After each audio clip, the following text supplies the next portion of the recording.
Fala galera, beleza? Tudo bem? Vim fazer mais um vídeo aqui para você, tá? Só que hoje é sobre o sistema digestor, tá bom?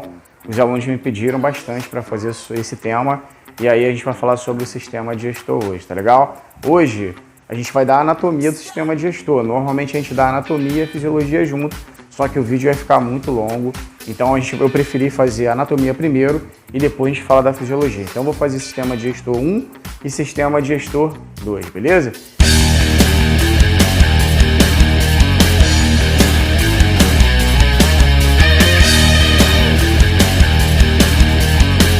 Olha só, quando a gente fala de sistema digestor, o sistema digestor ele tem um início na cavidade oral, tá bom? O sistema digestor ele tem uma entrada e uma saída, né? A cavidade oral, ele começa na cavidade oral e termina lá no ânus, tá bom? Então, entre o ânus e a boca, você tem muitas estruturas, é o que a gente vai falar agora, tá bom? Então você tem, ó, cavidade oral e logo depois da cavidade oral, você tem uma região chamada faringe, tá bom?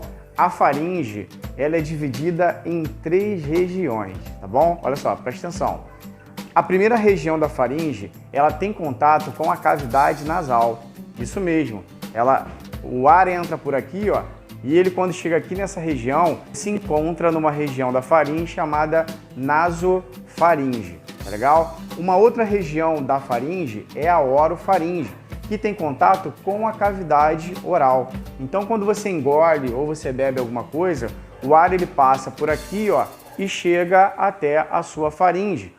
E isso denominou o nome dessa região. Por isso nós chamamos de orofaringe, beleza? E nós temos uma outra região ainda que fica bem perto aqui da faringe, ó, da laringe, perdão, fica bem perto da laringe aqui, ó.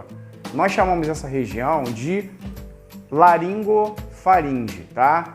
Então, veja bem, não são 3 faringes, são 3 regiões da faringe: nasofaringe, orofaringe e laringofaringe.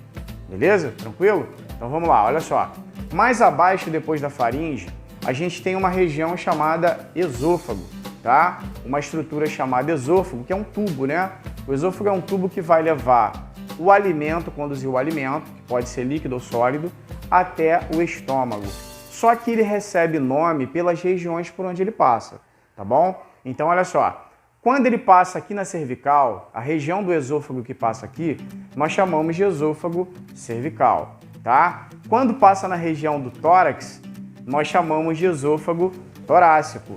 Quando entra no abdômen, que o estômago está lá no abdômen, então, ó, quando chega nessa região, quando ele entra no abdômen, ele passa a se chamar esôfago abdominal, beleza? E aí você configura 3 esôfagos? Não, você tem um esôfago e 3 regiões, tá? Então você tem, ó, esôfago cervical, esôfago torácico e esôfago abdominal, tá bom? Logo depois do esôfago, você tem o estômago que faz a digestão dos alimentos e tudo mais, que eu vou falar na parte de fisiologia, tá bom? Depois do estômago, você inicia, na verdade, os intestinos, tá? A gente tem um intestino só, porém ele é dividido em 2, intestino delgado e intestino grosso. O intestino delgado ele é dividido em 3 regiões, tá? Ele tem o duodeno, que é logo após o estômago, ele forma um C, tá? Ele faz um C assim, ó. Beleza? Ele vem logo depois do estômago, tá bom? Depois vem o jejuno, que é a parte maior, é a região maior, tá? E depois vem o íleo, tá? O íleo, ele fica na porção final ali do intestino delgado. O intestino grosso, ele começa numa região chamada ceco, tá? Ceco é uma bolinha, tá? Quase que uma bolinha onde fica ligado o apêndice vermiforme. Tá legal? Depois do ceco, você tem uma região chamada colo, e aí você tem, ó, colo ascendente, colo transverso, colo descendente, colo sigmoide, reto e ânus. E aí termina a anatomia do nosso sistema, tá? Então, ó, o colo, ele é bem grande, tá? É a maior parte do intestino grosso, tá bom? Beleza? Então, ó, mais uma coisa, o tubo digestor, ele da boca até o ânus, ele é inteiro, tá? Ele não é conectado, igual às vezes a gente lê em algumas literaturas, alguns livros, que é equivocado isso. Ele é um tubo inteiro, do início ao fim. Ele não é um tubo conectado, tá legal? Ele é um tubo inteiriço que foi sofrendo alterações ao longo do processo evolutivo da espécie humana. Beleza? Tranquilo? Então, galera, tem mais uma coisa que eu preciso falar para vocês, tá? Que é muito importante ser falada, que são as glândulas anexas ao sistema digestor, tá bom? Nós temos algumas glândulas que faz parte do processo de digestão. Então, assim, ó, elas produzem um suco que vai ser liberado dentro da cavidade e esse suco, ele tem nele contido enzimas. E essas enzimas atuam no processo de digestão, tá? Fazendo digestão de proteínas, fazendo digestão de carboidratos e tudo mais, tá? Então, ó, deixa eu começar pelas glândulas salivares, tá? As glândulas salivares, elas ficam nessa região aqui do nosso crânio, né? Da nossa região chamada víscerocrânio, tá bom? E essa região aqui, ó, a gente tem duas glândulas que ficam aqui nessa região, que são as glândulas sublinguais, tá? Na verdade, elas ficam embaixo da língua, tudo bem? Então, ó, tem mais outra que fica aqui embaixo, ó. Tem uma do lado esquerdo e outra do lado direito. A gente tem as submandibulares. Esse nome sub é bem sugestivo, porque ela fica embaixo da mandíbula, tudo bem? E aqui a gente tem também, ó, as parótidas, que ficam nessa lateral aqui, ó, beleza? Outra glândula que é muito importante, que faz parte do processo de digestão, é o pâncreas, tá? Que está logo abaixo do estômago, ligeiramente abaixo do estômago, tá bom? Ele faz o suco pancreático, que é liberado na cavidade do duodeno, e faz a digestão das proteínas também.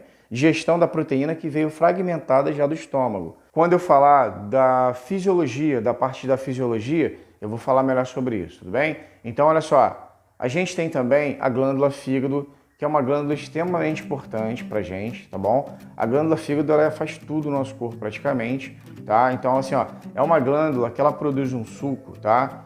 Que guarda dentro de uma vesícula, chamada vesícula biliar, tá bom? É o suco biliar, né? Esse suco fica guardadinho ali dentro da vesícula e ele é liberado toda vez que você come gordura, tá? Ele faz a emulsificação das gorduras, faz a digestão das gorduras, permite que essa gordura seja absorvida e jogada na corrente sanguínea para ser utilizada pelo corpo como fonte de energia, tudo bem? Então essas são as glândulas anexas ao sistema digestor.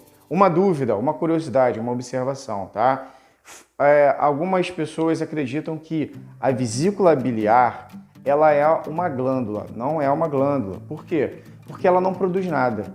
A vesícula biliar, na verdade, ela só armazena. O fígado, que é a glândula, produz, a vesícula armazena e essa vesícula libera toda vez que você fizer a ingestão de gordura. Então, galera, queria pedir você para se inscrever no nosso canal aí também, tá legal? Deixar o seu like e acionar o sininho das notificações para você receber todos os vídeos que eu postar aí no canal, beleza? Você vai ajudar bastante aqui o crescimento do canal e a gente vai continuar ajudando os alunos a terem um desenvolvimento na sua faculdade, no seu curso técnico, tá? Até mesmo na escola mesmo, alguns alunos precisam muito dessas aulas, dessas orientações, que a gente dá aula aqui de histologia, de tudo, tá? Então, ó, conto com a sua força aí, com o teu apoio aí, beleza? Um abração e até a próxima.